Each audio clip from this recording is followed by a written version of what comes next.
Good afternoon. Good afternoon. Good afternoon. Good afternoon. Good afternoon. Good afternoon. Good afternoon.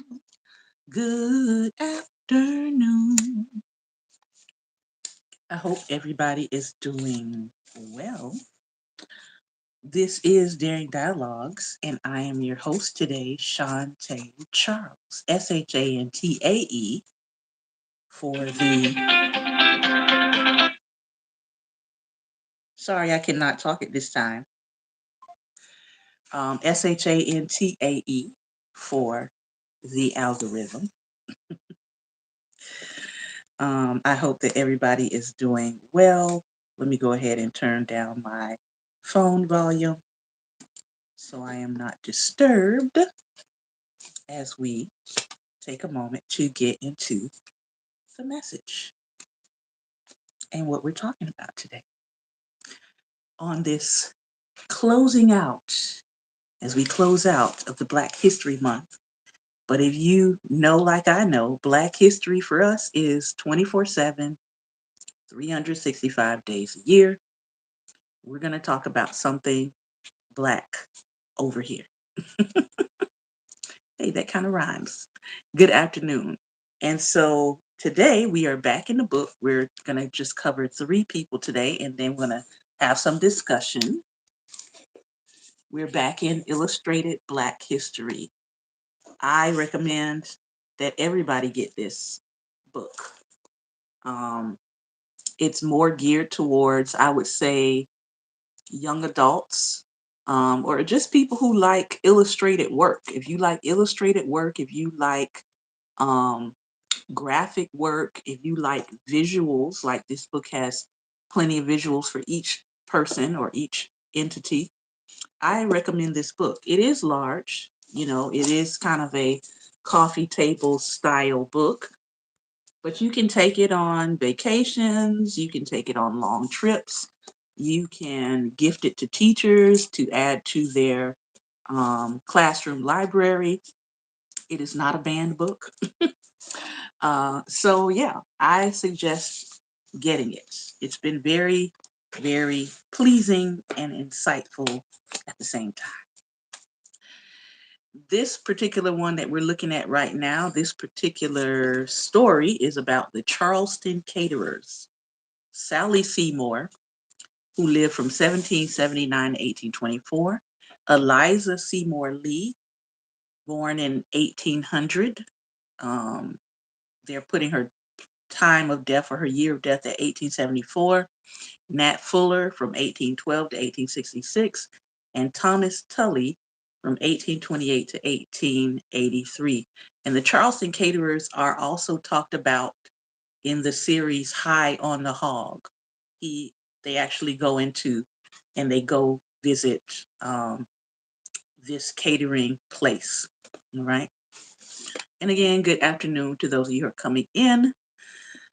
People who come in and act like they have some sense, you're welcome to stay. People who do everything but act like they have sense, you're going to be blocked. It's just, that's what it is. All right. So let's see what is being said here. This is from the Daily Constitutionalist in Augusta, Georgia, all the way back in 1866. Nat Fuller, the renowned presiding genius over many a fine dinner and supper, has a cunning way of fixing up water so as to take all the bad taste out of it. That was one of the reviews that was given to the Charleston Caterers all the way back in 1866. Apprenticeship is the backbone of the culinary world. No clearer evidence of that is found than in a lineage of Black chefs from Charleston, South Carolina, spanning just over 100 years. Top chefs of their day, Sally Seymour, Eliza Seymour Lee, Nat Fuller, and Thomas Tully, set the standard for fine dining and professional catering before the proliferation of restaurants. Seymour taught her daughter the intricacies of French cuisine. Her daughter mentored Nat Fuller, who in turn taught Thomas Tully. Sally Seymour was born into enslavement, and Charleston planter Thomas Martin took her as his mistress. He arranged for her to be trained in French cookery for his own benefit, but she used that knowledge to establish her own pastry shop on Trad Street in 1795 after Martin freed her and their children. Seymour staffed her catering business with enslaved labor whom she didn't pay, illustrating the complex power dynamics for Black people of the era. In a time when Black, mostly enslaved people in Charleston outnumbered whites by as much as 5 to 1, it's likely that the only available pool of cooking labor comprised enslaved people.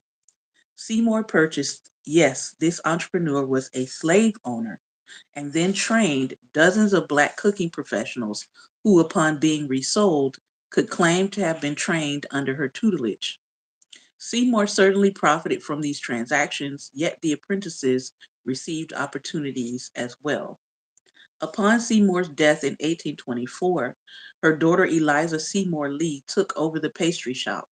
She married a free Black tailor, John Lee, and established her own culinary reputation in the 1820s, owning and overseeing the Lee House, the Jones Hotel, the Mansion House on Broad Street, and the Moultrie House on Sullivan's Island.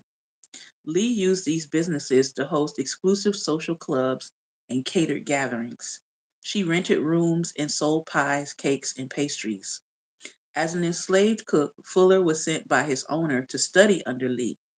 Among many skills, which included bartending, Fuller was known for his meat cookery and dishes with a big visual impact. He's believed to have hosted a major feast in 1865 for both Black and white diners celebrating the end of the Civil War. Tully, one of Fuller's mentees, came to prominence in the late 1860s and eventually joined forces with Martha Vanderhorst, a Black pastry chef with whom he opened a bakery and dining room. And that is the origin of the Charleston Caterers. Again, good afternoon to those of you who are coming in.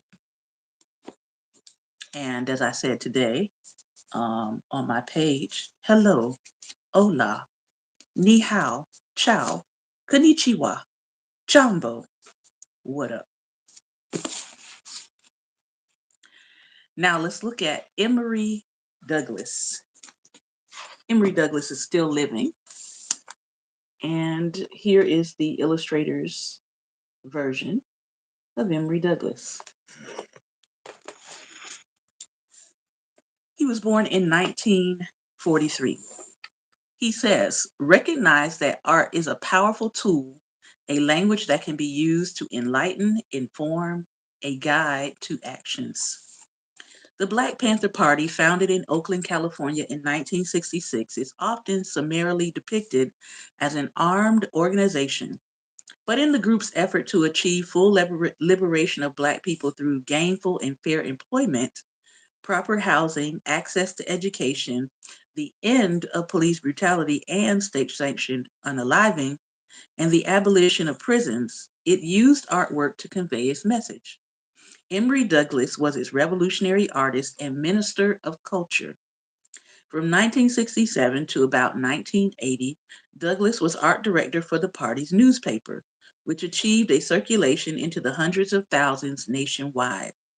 His choices didn't shy away from righteous and indignant criticisms of U.S. law enforcement, the institutions, and the individuals that brought daily violence and harassment into Black communities throughout the country. It may be a provocative interpretation, but it's not a distorted one, he said. Using silk screens and collage, he depicted the Black Panthers as revolutionaries and used the visual image of the pig to denote the police. Uprisings were happening all over the country, and word needed to get out. My art is about enlightening and arming people about issues, Douglas said. Douglas himself was born in Grand Rapids, Michigan. When he was a child, he moved with his family to the Bay Area on the advice of a doctor who said that the warmer climate would make his asthma easier to manage. The change of climate worked, but improved health also created opportunities for Douglas to get into trouble. He was arrested as a 13-year-old, which landed him in a correctional facility of the California Youth Authority. During his 15-month sentence, he worked in the juvenile center's print shop, where he coincidentally received an introduction to design and illustration. He later took commercial art classes at the City College of San Francisco and was greatly influenced by the work of artists such as Elizabeth Catlett and Charles White in telling Black people's stories from and for a Black perspective. He developed a bold visual look that mimicked woodcuts. His use of only one color was a result of budget constraints, but it became his signature style. A 1969 cover of the Black Panther newspaper shows a Black GI wearing a helmet with superimposed images of white police beating Black people. A protest sign in the background bears the words, "Our fight is not in Vietnam." Notably, the cover image depicts the Black soldier with tears streaming down his face, acknowledging the deep wounds incurred by so many who returned from the war. Douglas's posters were often wheat pasted throughout Oakland, conveying a counter message to the one that white media propagated about who the Panthers were and what they aimed to achieve. Not all his images were born of struggle and pain. In one poster, it captioned, "We shall survive without a doubt." Bright rays emerged from behind a photograph of a smiling Black boy. The message is one of inherent joy and enduring hope. So shout out to Emory Douglas, who was able to take his early youth and his early situation, turn it into something positive, take the skills that he had gained, and began to counteract the negative propaganda that was coming against Black people during his time. You, sir, deserve your flowers. Emory Douglas. All right, and our last person today, one of my favorite people to look at. We've actually been reading some of her work. You have to get back to it. But we are in the midst of reading one of her books, and that is Bell Hooks. This is the artist's drawing and interpretation. That's his interpretation of Bell Hooks. Bell Hooks was born in 1952, and she passed away not too long ago in 2021. She says, as long as women are using class or race power to dominate other women, feminist sisterhood cannot be fully realized. Throughout her life, Bell Hooks used her literary voice and academic grounding as tools to highlight and scrutinize systems of oppression as they related to gender, class, and race in an effort to dismantle them.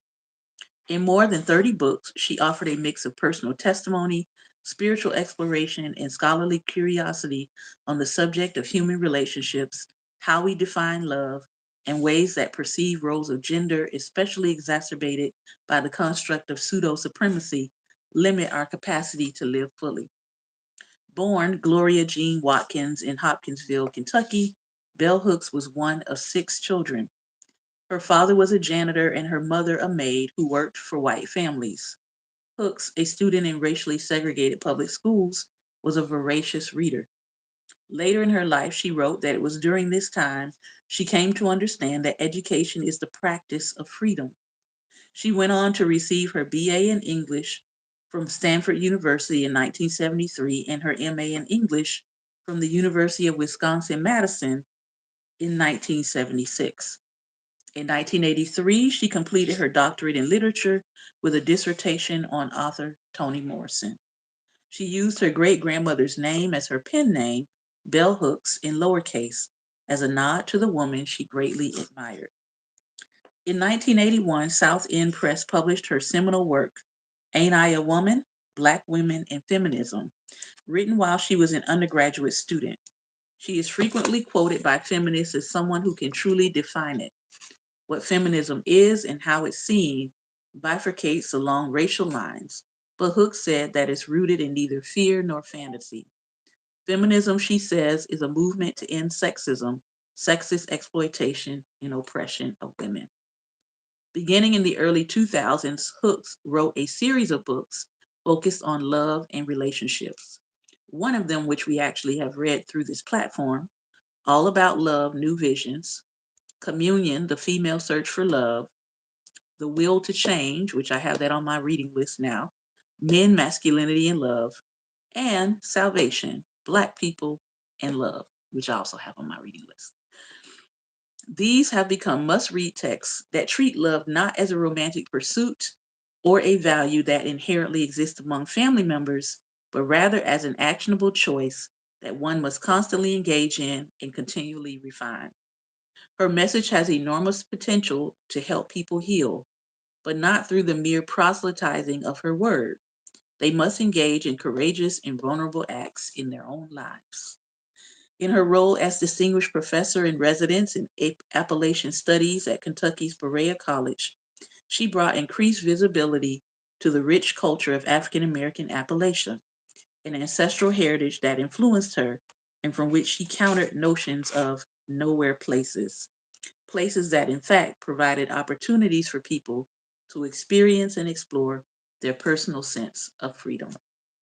On December 15, 2021, she passed away, but she will be broadly remembered and quoted as if she were an ancestor because she had so much wisdom to share. And I agree with that. I often go back to her work, All About Love, because she says some profound things in there concerning our love for each other and our human relationship.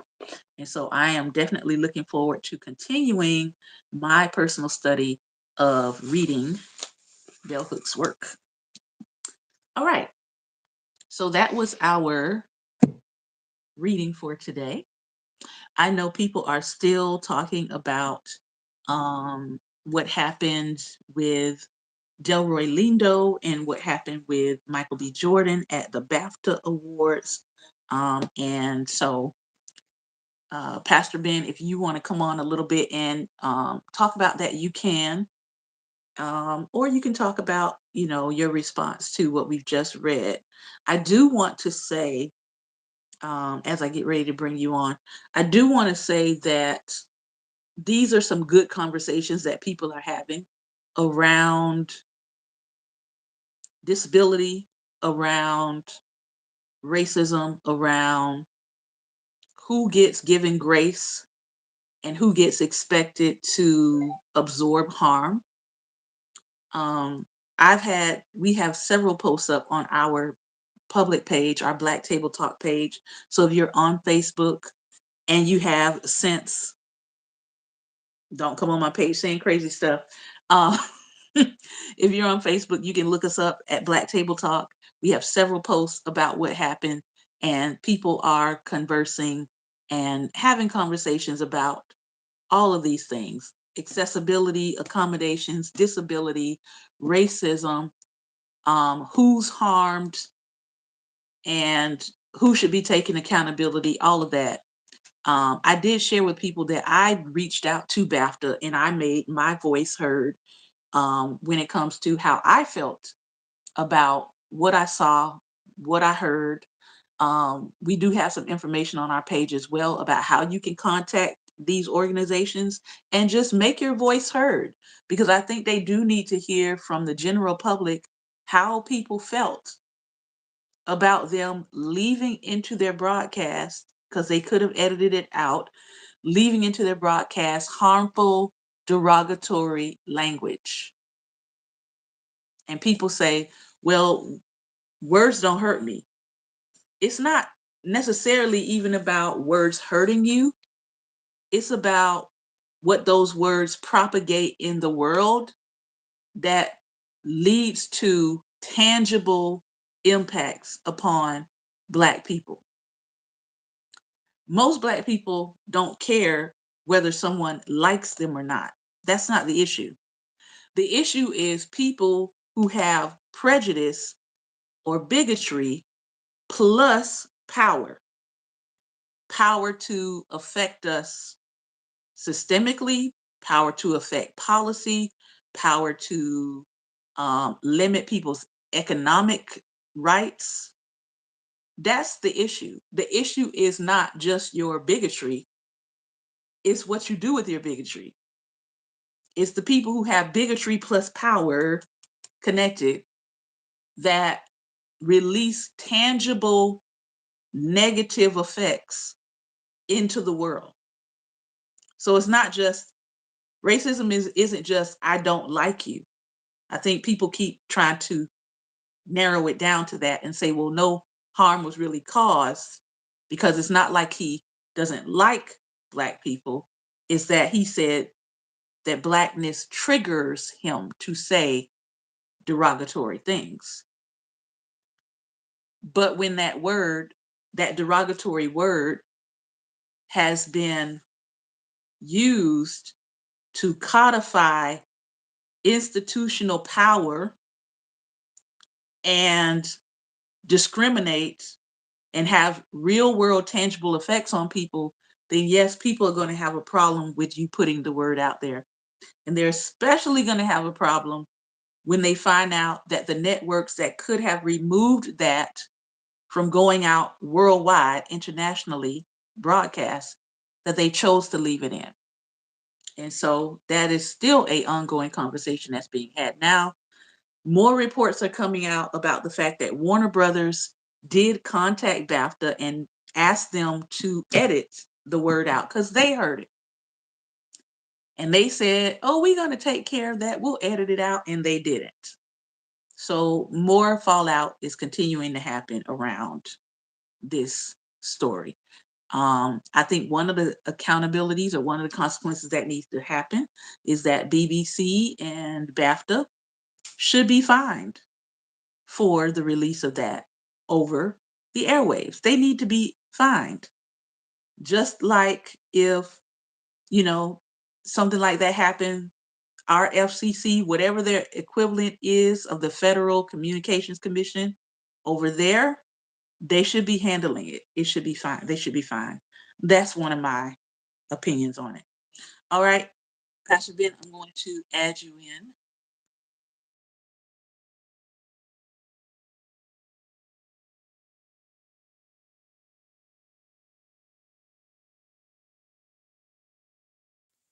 All right, and let me know if you got the link.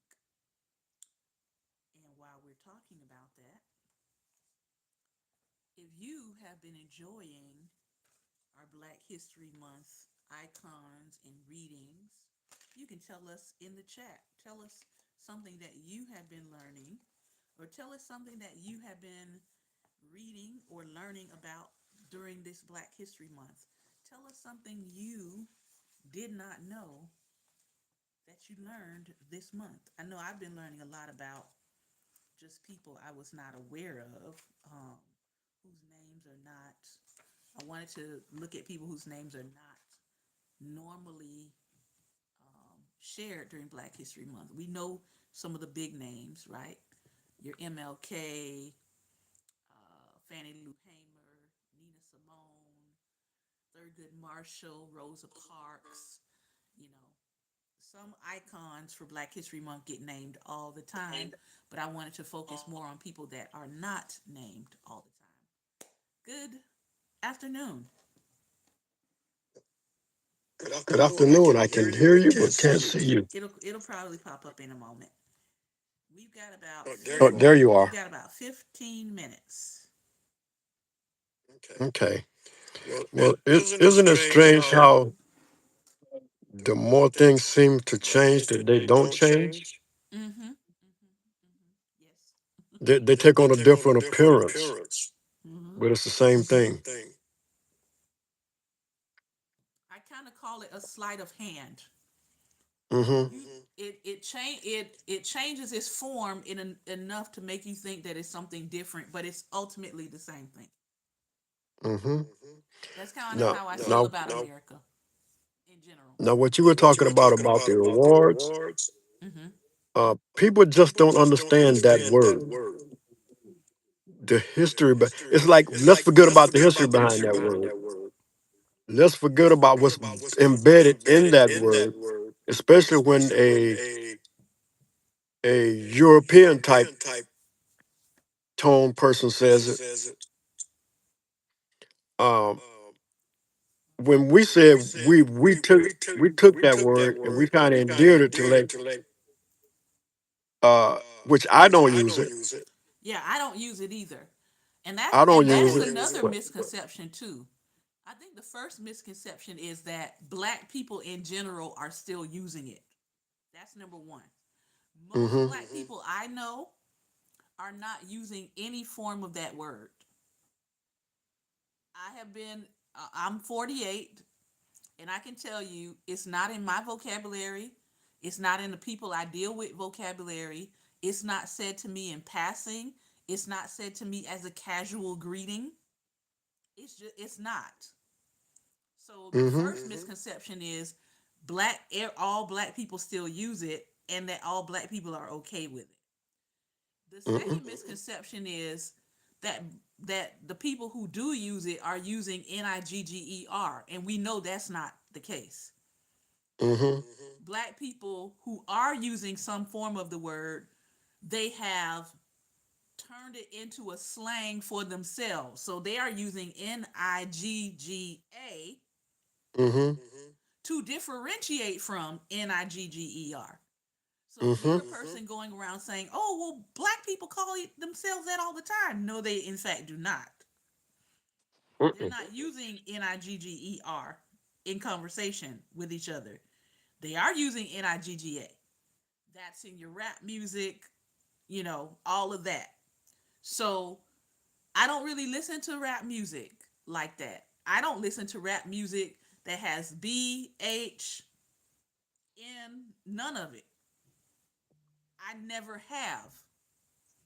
Now that doesn't mean that I'm just totally isolated and I don't ever hear the word. No. But I'm saying in my personal life, that's not the music I listen to. That's not what gets me going. So listen, that assumption that we're still using it and every black person still using it, I think that needs to first be dealt with too. Go ahead. listen, a lot of younger people now are using the word bro, even when you're talking about females, bro, Mm-hmm. or cuz, Mm-hmm. something like that. They're not even using that word like that. Right. So that is a huge misconception. And I'm with you for here's what's crazy. A particular party, which is not the Democratic Party, wants to send the FCC after Bad Bunny to investigate the language that he used at the Super Bowl, Mm-hmm. which was actually cleaned up. But they're not investigating this. Oh no. I haven't seen them mention any of it. And Mm. these are citizens of your own country that have been offended. But no statement. They got a statement on every other cultural moment. They have a Hmm. statement on Mr. Kirk, right? And how egregious that was, but no statement on this. And let's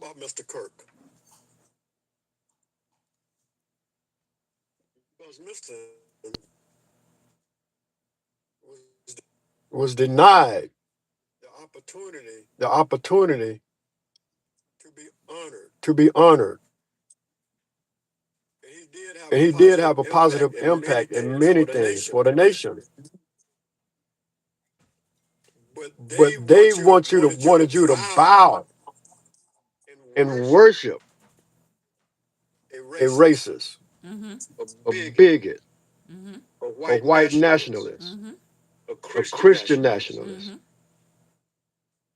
one of them, Mm-hmm. Mr. KKK. Who was very disrespectful to black historical and ancestral icons for us. So it's Mhm. like obviously not we're not going to be honoring somebody who has brought dishonor You want us to honor Mm-hmm. somebody who was dishonorable to the people that we honor. No, we're not doing that. Right.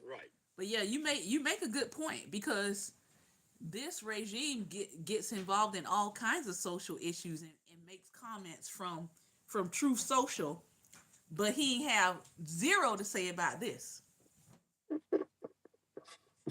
But then again, that would also fit because this is the same regime that posted our presidents with apes as faces or on the bodies of apes. Your faces on So the body of rapes. Yeah. so and let's even roll that back a little bit. Why would a British program edit it out when they saw what your leader did Mm-hmm. weeks ago when it came to black people? Mm-hmm. So again, we're talking about that impact of the person sitting in the highest office in the land doing racist, derogatory stuff. And now you have your citizens going to another country and racist, derogatory stuff being left in. Mm-hmm. It's a through line. It's a through line. Yes. So it's mad. It's crazy like. And then this person, the orange one,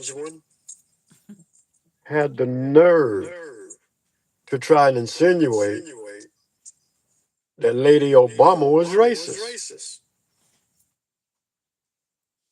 Yeah, see, I didn't see that part. Yeah. She is the furthest.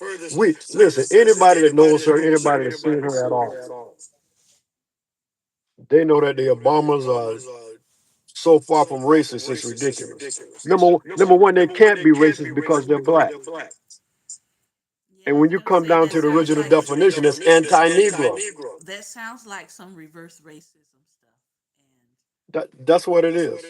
And yes, black people, people of color can definitely be bigoted. They can be prejudiced. Mm-hmm. But again, when we talk about racism, it is prejudice plus power. Mm-hmm. Prejudice plus power. Got to have a power dynamic there. Yeah. Who has the power? It ain't us. Not saying that we won't end up with it, but right now, it's not us. Yep.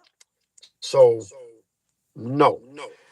And when it comes down to it, for the most part, we're not even a prejudiced people, even though we have every reason to be. I think for the most part, we want to be left alone. We That's want to it. be able to mind our business, freely enjoy life and liberty like everyone else. Plain and simple. Listen, and we don't even have a problem inviting others to the family picnic. When you show us that you belong to, that you deserve an invitation. But these days, even the deserved invitations are getting canceled.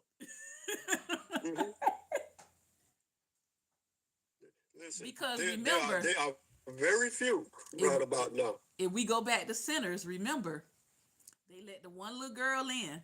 Sorry, you may we may invite you a few years later. They let the one little girl in. We're going back to centers now. They let the one little girl in who belonged. She grew up with them. And because they let her in, her lack of discernment and discretion opened the door for her to be attacked and to bring that whatever she had with her in.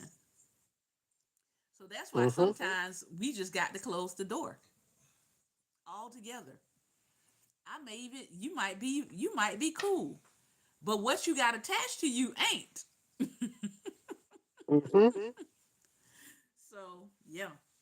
Learning more about people behind witness stones. The building we fight against injustice stands where the home of the slave owner of Hannah once stood.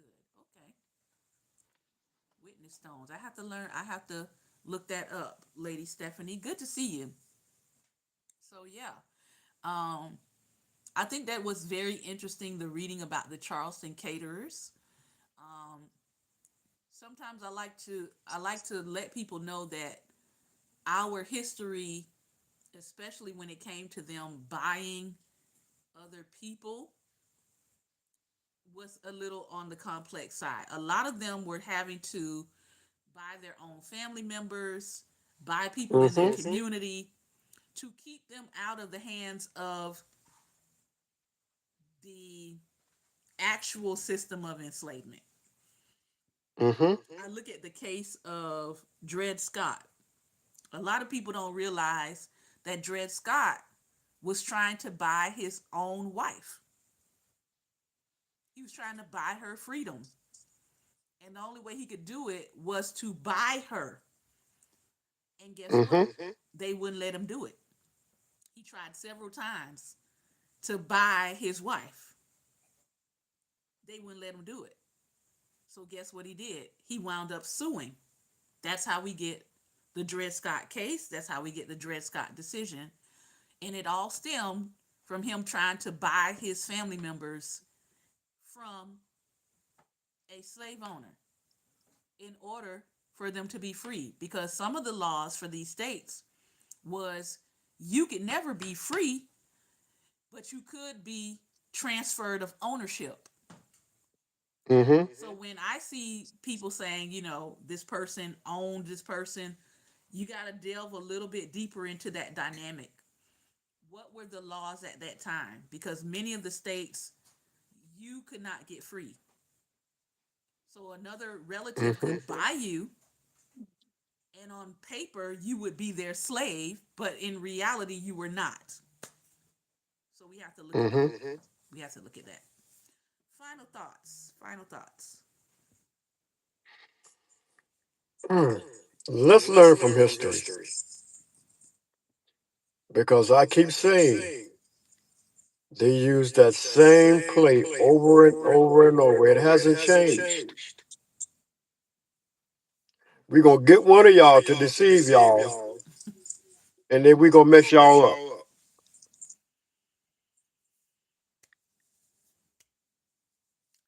I guess the lesson to learn here is don't be the one that they get. Mm-hmm.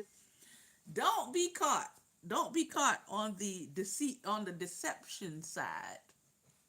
Don't be caught on the Mm-hmm. deception side. The This has money ain't worth it. The money ain't worth it. That's a good way to put it. This has been, everyone, a interesting conversation. I hope that you learned something new about the people in our history. There are just, to me, it feels like there's so many stories. We just don't have time to get to all of the stories. But again, I encourage you to pick up this book. This book. I'm going to continue. I'll be continuing to read this all year. Just letting those of you who follow us know. So it'll go beyond Black History Month for us.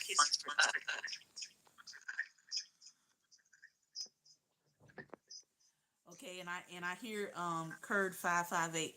Curd, I'm a sit with what you're saying as we close out today. I'm not going to address it today. I'm gonna sit with it, but I will tell you to check out the book on forgiveness. We just finished a book on forgiveness that we've been reading out loud on Thursdays. You can catch it in our playlist in our rewinds. But I encourage everybody to get this book. It is a hearty book of Black icons, the iconic and the unseen. Remember, light is the most daring opposition to all kinds of evil. So we encourage you, wherever you are in the world, to go out and do what? Light. Be light. Thank you, everybody that tuned in. Have a good day. We'll be back tomorrow, 12 o'clock Eastern Standard Time. Take care, be well, and most importantly, be light.